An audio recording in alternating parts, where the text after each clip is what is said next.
우리 정치의 한 달 앞을 내다봅니다. 월간, 오늘은 월간 유인태 편입니다. 유인태 전 국회 사무총장 어서 오십시오. 예. 총장님 왜 이렇게 오랜만에 우리도 이렇게 뵙는 일어나서 인사해야 되는 거 아닌가? 폴더 인사요? 예. 아 혹시 한동훈 후보 예, 나왔던 인터뷰 보셨어요? 봤지. 그거 보셨구나. 그 여기서도 이렇게 일어나서 인사를 하다. 총장님도 그렇게 하시면은 훨씬 청취자들이 좋아하실 것 같긴 합니다. 아니 그 인터뷰를 보셨군요. 굉장히 예. 화제의 인터뷰였잖아요. 그게. 아니 근데 예. 난 인사할 때 그 일어나서 인사하는 걸 처음 봐가지고 딴 내용보다. 그죠. 예. 라디오에서 이렇게 일어나 인사하는 예. 거 흔치는 않은데. 예. 예. 국민의힘 전당대회 얘기 잠시 후에 좀 하기로 하고 예. 일단은 이제 민주당 출신이시니까 예. 민주당 전당대회 어떻게 보고 계시는가 궁금해요. 이재명 전 대표만 출마할 줄 알았는데 김두관 전 의원 거기다가 38살 청년 김지수 씨까지 예. 3명 3파전이 됐어요. 여기도. 뭐 그걸 3파전이라고 그러는 게 아니죠. 그냥 뭐라 그냥 셋이 나왔다. 그래도 뭐 파전할 때는 뭐가 좀 아, 세 분이 예. 나왔다. 예. 그 말씀은 너무 어대명이 여전히 뭐 강하기 때문에. 그러겠죠. 근데 그분들도 다 알고 나오셨을 것 같거든요. 김두관 후보나 김지수 후보나. 그러겠죠. 저는 솔직히 김두관 후보가 나오려고 고민한다는 소문을 들으면서도 이분이 안 나오실 줄 알았는데 어떻게 이분이 저는 저 이인영이 뭐 나온다고 하는 얘기 때는 예. 이인영이가 나올까? 이제 탁 일감이 예. 그렇게 좀 신중하고 예. 그런 친구 아니에요? 뭘 할 때 이렇게 고민 좀 많이 하고. 예. 근데 그 다음에 김두관 얘기가 나오길래 참 김두관이가 있었구나 그랬어. 그거 왜요? 그러니까 사람이 이렇게 좀 저돌적이고 아. 또 이런 데 잘 나와요. 잘 나와. 그러니까 옛날에 저 경남지사 할 때 예. 그 문재인 하고 경선할 때 예. 지사는 좀 버리지 말고 하라고 그랬더니 지사를 던져가지고 그 다음에 그 자리라면 홍준표 시장이 꿰쳤던가 그렇죠? 그렇죠. 지사직을 버리고 대선 경선 나온 거 그거 글쎄, 말씀하시는 거죠? 글쎄 그러니까 하여튼 권력 의지가 대단한 친구거든. 보면 있어요. 권력 의지가 넘치는 사람이 있고 근데 김두관이 김두관이 같으면 나오겠다 붙겠다. 지금 뭐에 떨어져서 할 일도 없고 잊혀지는데 너무 또 직설적으로 아픈 데를 콕 찌르시니까 총선 떨어진 건 맞지만 그래도 그분이 하시려면 하실 게 많죠. 뭘 해요? 아니 뭐 할 게 없잖아. 그러니까 국회의원이 국회 못 들어가면 할 일이 없는 거예요. 그러니까 소문이 딱 들릴 때 이인영은 제가 안 나올 걸. 근데 김두관이 잊어먹고 있었구나 뭐 이런 느낌이었어요. 김두관 스타일은 예. 일단 좀 저돌적이고 그렇죠. 적극적이고 권력 의지도 높은 분이다. 아주 강하죠. 상당히. 강한 분이기 예. 때문에 김두관이 고민한다고 하면 나오겠구나. 그러셨어요. 그랬더니 또 바로 전화도 오더라고. 나가려고 합니다. 그래서 그럼 뭐라고 하셨어요? 그때 바둑 두고 있을 때라 그냥 성의 없이 받아서 그거 잘해보라고 그냥. 아니 하필이면 또 바둑 두고 계시는데 김두관 의원은 전화를 하셔가지고 어쩌고 저쩌고 그러더라고. 따로 또 전화 좀 한번 해서 격려도 좀 해주고 그러세요. 네. 하여튼 그건 별개의 문제죠. 알겠습니다. 알겠습니다. 아니 시중에서는 이게 이제 이재명 후보 혼자 뛰면은 약간 또 이게 너무 전당대 모양새가 안 나니까 일종의 약속 대련한 거 하러 나온 거 아니야? 막 이런 소문들도 있었는데 본인은 아니라고 하시더라고요. 그럴 친구가 아니죠. 이제 아마 또 저기 한 표라도 더 얻으려고 좀 세게 얘기도 하고 그럴 걸. 어제 인터뷰도 엄청 셌어요. 예. 그렇더라고. 일극 체제 극복하겠다. 이렇게 약속 대련할 친구가 아니라니까요. 그런 스타일이 아니다. 그리고 또 이런 것도 있어요. 표가 좀 나올 걸요. 저 옛날에 이 92년도에 이제 김대중 총재하고 김영삼 저기 나중에 대통령이 그때는 저 대통령 되기 전에 대통령 선거를 92년에 치를 때 이기택 대표가 경선을 했잖아요. 예. 그러니까 이건 이게 너무 이기택 총재 표가 너무 안 나오면 이게 별로 도움이 안 된다. 또 거긴 영남 기반이니까. 그렇죠, 그렇죠. 그래가지고 여기 김대중 총재를 지지하는 사람들 중에서도 좀 전략적으로 판단을 해서 이기택 표를 꽤 가더라고. 그러니까 모르겠어요. 근데 요새 개딸들은 그때 사람들하고는 달라가지고 예를 들어 이재명 표가 너무 많이 나오면은 별로 이게 뭐 이재명 앞길에 그래 좋지 않다고 하는 전략적 판단 하에 또 좀 찍어주고 하던 게 그 옛날 이제 그 대의원들이니 풍토인데 요새 개딸들은 뭐 하도 개차반이라 그야말로. 아또 왜 그러세요? 아우, 아니 그러니까 항의 전화 또 받으시라고 그런 전략적 판단을 할 수 있을런지는 모르겠어요. 예전에 그런 일이 있었다고 과거 경험으로. 어르신께서 또 날 것 그대로의 또 발언을 하셔서 제가 또 깜짝 놀랐는데, 그러니까 워낙 강성이고 또 뭐 좀 숨김없이 또 이렇게 좀 직설적으로 표현하는 것들이 있다 보니까 여기도 표 주고 뭐 이런 게 아니라 그냥 뭐 좋아하는 사람을 그냥 찍는 것으로 갈 것이다, 그 말씀이시죠? 토론 과정에서 조금 김두관 의원이 뭐 조금 뭔 얘기라도 하면은 또 막 공격하고 이런 볼썽사나운 모습이 연출되지 않을까 좀 걱정스럽기도 해요. 또. 김두관 후보하고 김지수 후보 그럼 그 득표율은 어느 뭐 정도? 하나는 뭐 젊은 사람은 잘 모르니까 조금 익숙한 분은 아니죠. 그럼 김두관 후보는 어느 정도 득표율을 예상하십니까? 글쎄, 그러니까 아까 그 전에 같으면은 한 30% 이상 나오면 좋은데 그러니까 77.77보단 덜 나오는 게 좋은데 근데 그건 좀 나올 거라고 봐요. 저는 한 30% 가까이 나오지 않겠냐 이래 봐요. 지난 지난 대표 경선 때는 박용진 후보가 22% 정도 그거보단 얻었거든요. 더 나오지 않겠어요. 더 나올 걸. 그때보다 이재명 후보의 어떤 파워라든지 당내 그런 게 더 강해졌는데도요. 뭐 강해졌으니까 더 나오겠죠. 그러니까 이재명 대표가 더 나올 거다. 아니, 그러니까 덜 나올 거다. 왜요? 강해졌는데 왜 덜 나와요? 뭐든지 강해지면 또 반작용이 있게 마련인 거니까. 그건 세상 이치니까. 오히려 강해졌기 때문에 덜 나올 거다. 그 말씀은 친문 뭐 이런 지금은 이제 비주류가 된 그쪽에서 표가 좀 더 김두관 후보한테 갈 수 있다고 보시는 겁니까? 뭐 그러겠죠 아무래도. 그리고 또 지난번에 뭐 여러 가지 너무 강해진 거에 대한 조금 견제 심리도 좀 있을 것이다. 작용하지 않겠어요?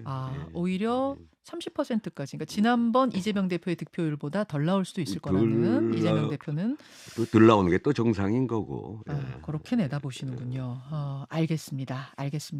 어제 그 이재명 대표의 이 출마 선언문 먹산이지 먹고 사는 문제에 집중하겠다 해서 뭐 지금 나오고 있는 특검 얘기라든지 단핵 얘기라든지 그런 건 일체 안 했어요. 이거는 송영길 대표 저작권 침해 아닌지 모르겠대.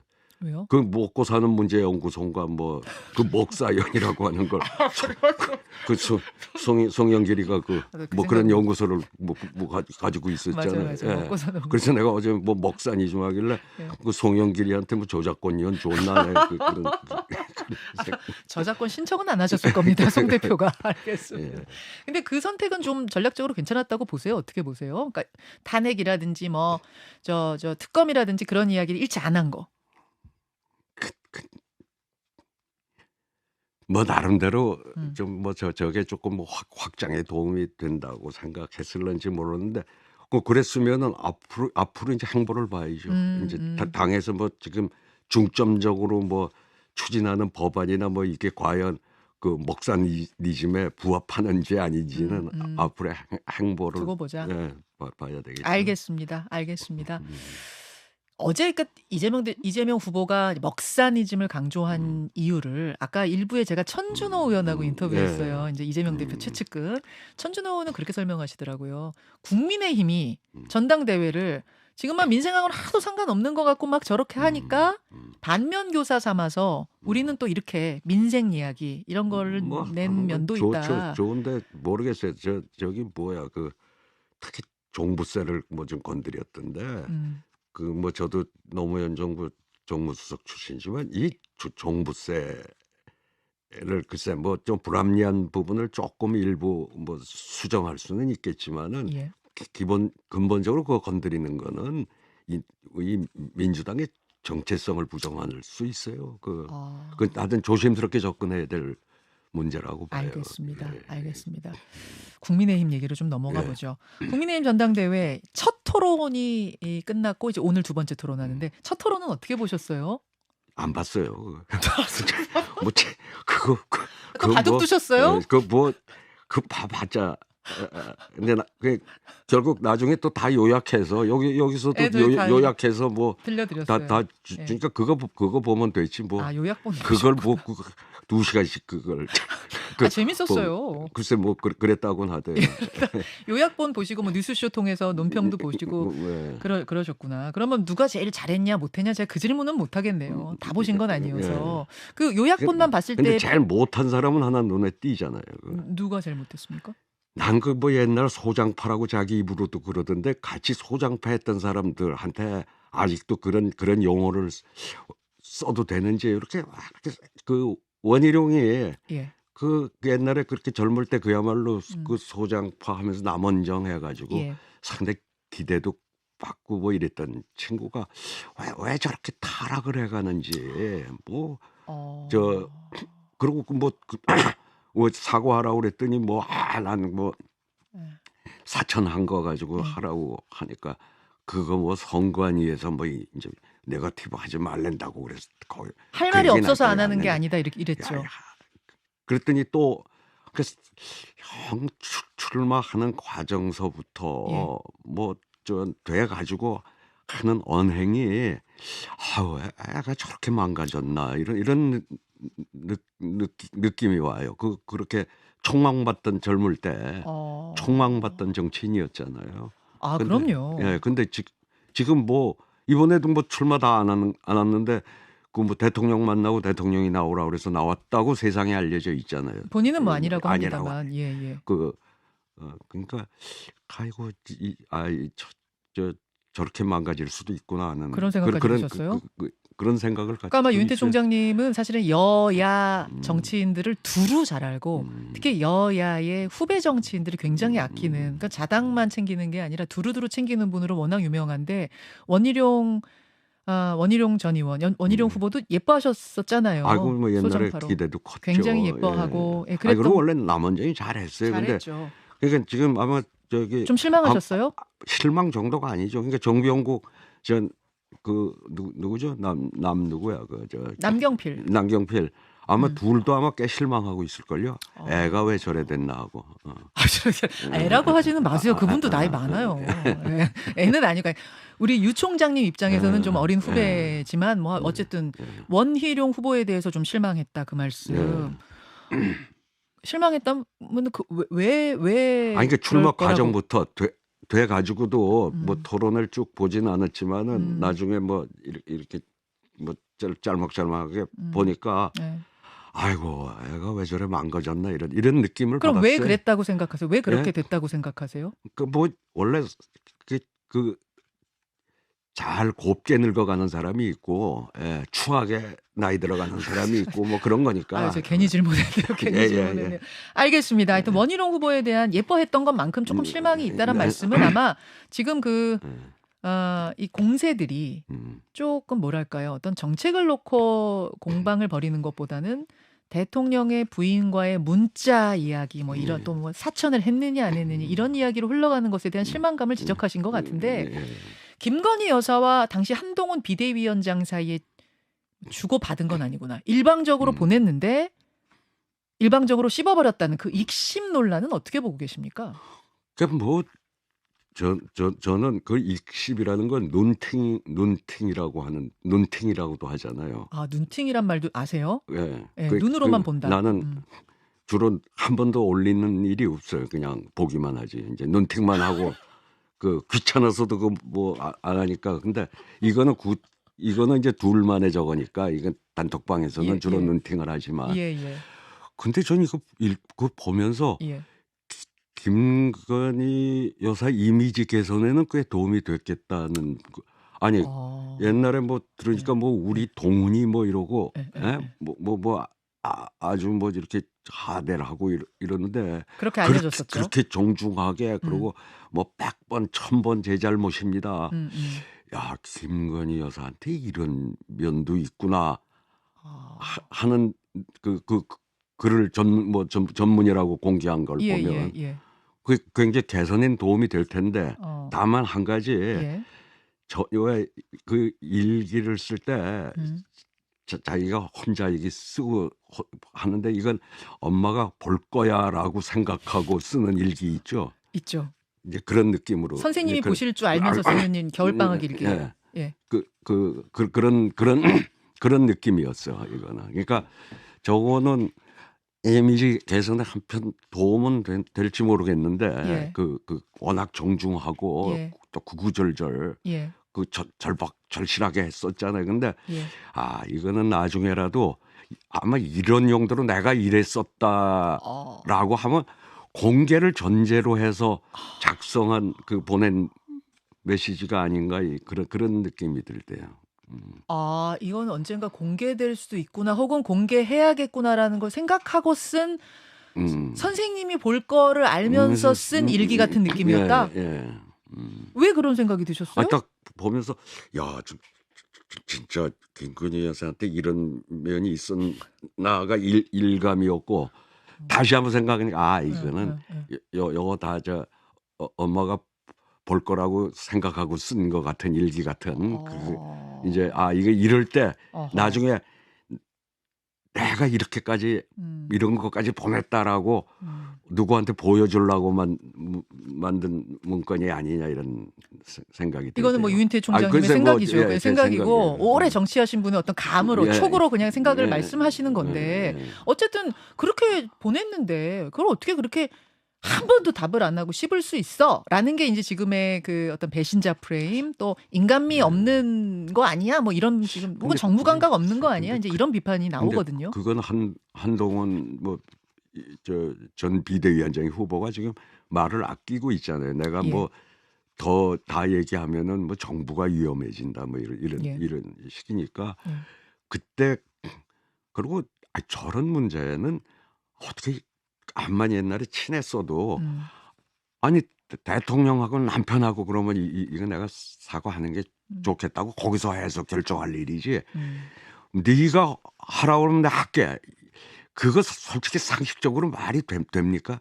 대통령 부인이 아 당에다가. 당의 비대위원장이니까 혹시 그랬을 수는 그거 없 자체를 대통령하고 음. 의논해서 그럼 대통령실 아 참모들하고 아. 거기에서 이거 사과하는 게 음.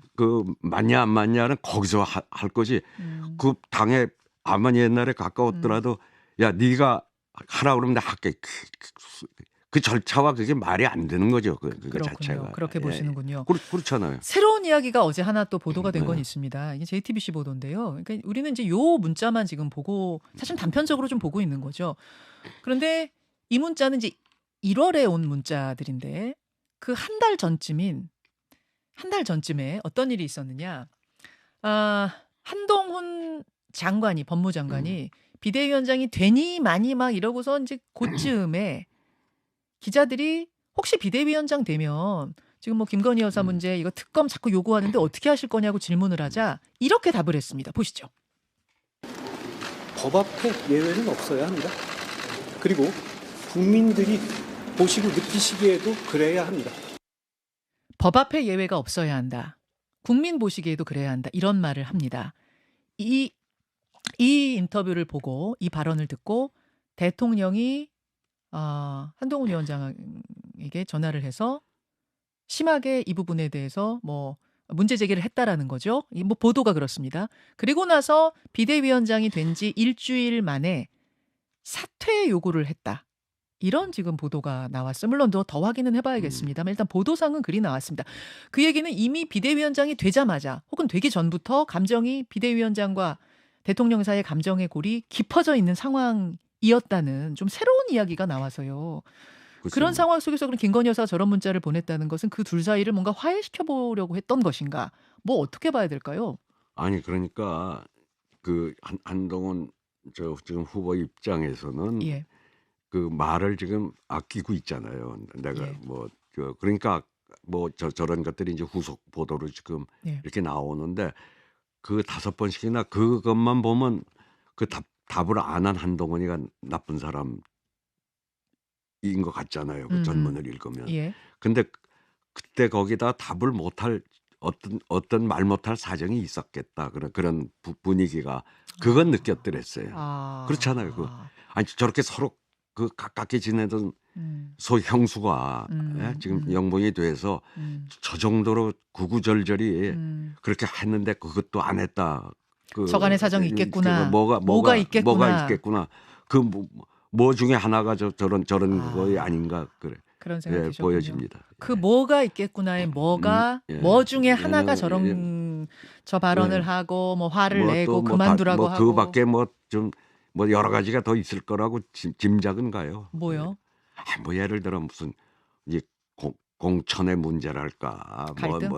아니 그때는 아직 들어가기 전이지만 이 소위 이걸 터놓으면 왕래가 터지면은 뭐 여러 가지 골치 아픈 또 부탁도 많이 올 것 같다. 뭐 이런 것 때문에 또 안 했을 수도 있다. 뭐 이런 등등의 상상을 해보는 거죠. 말 한번 트기 시작하고 카톡 한번 트기 시작하면은 이런저런 부탁이 올 수도 있으니까 철벽 친 거 아니냐 이런 추측도 든다.